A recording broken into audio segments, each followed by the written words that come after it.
નમસ્કાર, જય જવાન, જય કિસાન. ખેડૂતો પરેશાન છે.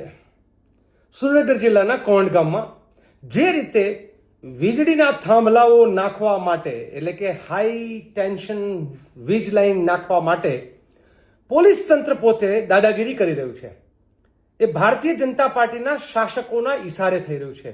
અદાણી, અંબાણી, ટાટા, બિરલા, રંગા બિરલા, ખબર નહીં કોણ કોણ, આ બધા જ લોકો, એ પાવર હોય, ટોરેન્ટ હોય, કોઈ પણ હોય કે ટાટાનું હોય, અલગ અલગ કંપનીઓ ગુજરાતના ખેડૂતોના કાળજા જ સમાન ખેતરોની અંદર એ વીંધીને નીકળવાનું જે આખું ષડયંત્ર થઈ રહ્યું છે, દાદાગીરી થઈ રહી છે, એનો વિરોધ કોંઢ ગામના ખેડૂતો કરી રહ્યા છે.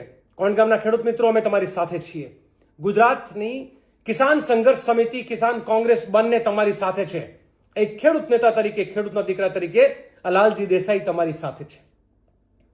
અને આમ તો કહે છે ને કે જ્યારે ખેડૂતો વિફરે ત્યારે ભલભલી સરકારોને ભીં પાડી દે છે. એટલે હું સમગ્ર ગુજરાતના ખેડૂતોને ચેતવવા માંગુ છું. આ કોંઢથી જે લાઈન નીકળવાની છે, અગાઉ ટંકારા, મોરબી, સૌ તમે જાણો છો કે ત્યાં ટ્રેક્ટર રેલીઓ થઈ હતી. ગુજરાતની અંદર 22 વીજ લાઈન, પહેલા અમે 18 કહેતા હતા, હવે 22 કુલ 100 વીજળીના મોટા થાંભલાવાળી લાઈનો નીકળવાની છે.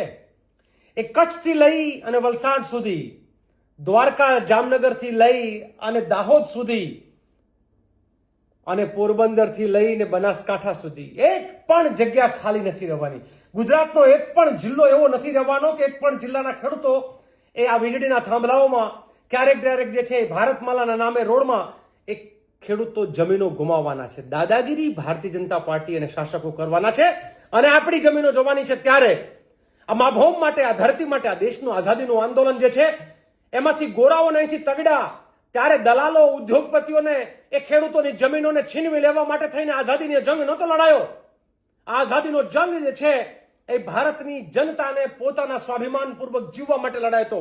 એની સામે જે દાદાગીરી થઈ રહી છે, એ દાદાગીરીની સામે આવતીકાલે 5:30 વાગે કોંઢ ગામે અમે ખેડૂત સભામાં જવાના છીએ. પાલભાઈ પણ આવવાના છે, મહેશ રાજકોટિયા પણ આવવાના છે, જયેશ પટેલ પણ આવવાના છે, ભાઈ લલિતભાઈ અને જેનીબેન સાથે પણ વાત થઈ છે, ભાઈ ઋત્વિકભાઈ સાથે પણ વાત થઈ છે.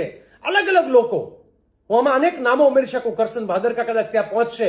એટલે ગુજરાતના ખેડૂતોના મુદ્દે લડતા લડવૈયાઓ ત્યાં પહોંચવાના છે. તમને પણ આવતીકાલે 27 તારીખે 5:30 વાગે ત્યાં આવવા માટે અને ખેડૂતોનો સાથ આપવા માટે હું આમંત્રણ આપું છું. જય જવાન, જય કિસાન.